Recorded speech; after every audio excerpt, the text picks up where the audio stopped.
A Westmoreland woman is lucky to be alive this evening after being abducted and taken across parish lines to Hanover. The frightening ordeal ended in a gun battle between police and alleged abductors. As Romardo Lyons reports, the police believe the hit was ordered from prison.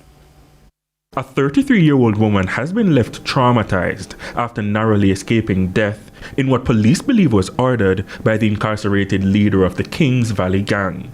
The incident occurred Thursday, May 8 at approximately 6 a.m. in Grange Hill, Westmoreland.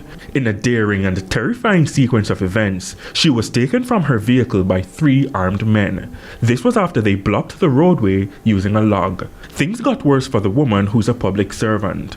She was then blindfolded and transported to another parish. She was taken to a 2-bedroom boardhouse in Pell River, Hanover. According to Google Maps, this is a 34-minute drive. Now, police acted on intelligence and conducted a rescue operation. According to reports, the police and the abductors traded bullets in a gun battle. During the clash, 2 of the abductors were fatally shot and 2 illegal firearms were seized.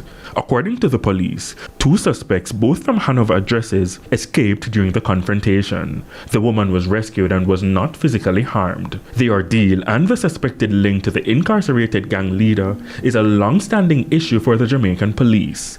This as gang leaders continue to run criminal operations from behind bars even after conviction. Over the years, the Independent Commission of Investigations Indicom has acknowledged the issue of contraband cell phones, for example, being used to send out deadly orders from inside prison walls. Romardo Lyons, TVJ News.